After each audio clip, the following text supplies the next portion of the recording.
बेरहम चौधरी। गांव में इसे सब बेरहम चौधरी कहते थे। वो जिसके दरवाजे पर कभी रहम दस्तक नहीं देता था, जिसकी आंखों में सिर्फ गुरूर रहता था और दिल में सिर्फ ताकत। लोग कहते थे चौधरी के सामने रोना भी जुर्म है, मगर किसी को मालूम ना था कि इसकी सख्त आंखों के पीछे एक टूटा हुआ बचपन दफन था। वो राज जो कोई ना जान सका। इसकी माँ ने मरते वक्त कहा था, बेटा कभी कमजोर ना होना, और उसने कमजोर होना छोड़ दिया, मगर इंसान होना भी छोड़ दिया। वो गरीबों की जमीन ले लेता, यतीमों की फरियाद ना सुनता, और औरतों की आंखों के आंसू उसके लिए बारिश के कतरे थे। वो लड़की जो उसके सामने खड़ी हुई, एक दिन एक लड़की उसके दरवाजे पर आई, आंखों में आंसू और हाथ में कागज। चौधरी साहब, ये हमारे घर के कागजात हैं, अपने हमसे सब कुछ छीन लिया। चौधरी ने सर्द लहजे में कहा, कानून मेरा है। लड़की बोली, और खुदा। ये लफ्ज़ इसके सीने में तीर की तरह लगा। टूटा हुआ गुरूर। उसी रात चौधरी को अपनी माँ की आवाज़ सुनाई दी, बेटा जुल्म ताकत नहीं होता, ये कमजोरी होती है। वो पहली बार रोया, अकेला, अंधेरे कमरे में। अंजाम, अगले दिन इसने वो जमीन वापस कर दी। लोग हैरान थे। बेरहम चौधरी बदल गया। वो बोला, मैं बेरहम था क्योंकि मैं खुद से हारा हुआ था।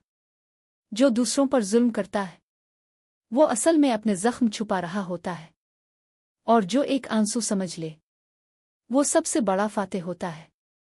जमीन वापस करने के बाद गांव में खामोशी छा गई थी। लोग हैरान थे कि जो शख्स कल तक जुल्म की मिसाल था वो आज इंसाफ की बात क्यों कर रहा है। चौधरी खुद भी हैरान था। इसे लगा जैसे इसके सीने से कोई बोझ उतर गया हो, मगर दिल अभी भी भरा हुआ था। गांव वालों की बेयकीनी। गांव के बुजुर्ग कहते थे, ये इसकी नई चाल है। कोई उसके दरवाजे पर जाने की हिम्मत नहीं करता था। वो अकेला रहने लगा। ना वो पहले जैसा था, ना नया बन सका था। रात को वो जागता और माँ की बातें याद करता। बेटा, ताकत इंसाफ में होती है। इसे एहसास हुआ कि इसने सारी उम्र गलत ताकत का सहारा लिया था। लड़की की वापसी। चंद दिन बाद वही लड़की फिर उसके दरवाजे पर आई। चौधरी चौंका, तुम फिर क्यों आई हो? लड़की बोली, जमीन वापस मिल गई, मगर मेरा बाप वापस नहीं आया। चौधरी के दिल में कुछ टूटा। तुम्हारे बाप के साथ किया हुआ?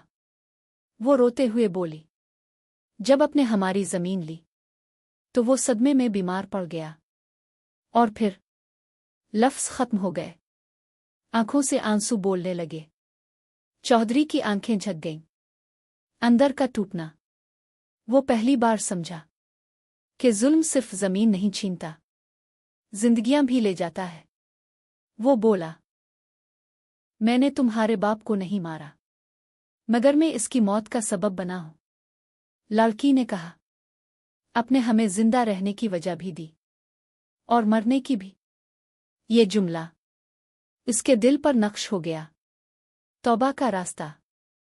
अगले दिन चौधरी ने ऐलान किया, जो जमीन मैंने जुल्म से ली वो सब वापस की जाएगी। गांव में हलचल मच गई। लोग रोने लगे। कुछ ने सजदा शुक्र किया, मगर चौधरी को सुकून ना मिला। वो जानता था कुछ जख्म जमीन वापस देने से नहीं भरते। आखिरी एतराफ। एक रात वो लड़की के घर गया।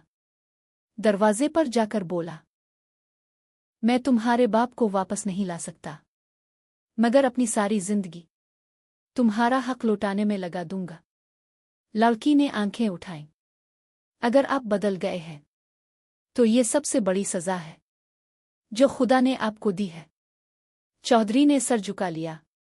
पैगाम अभी अधूरा।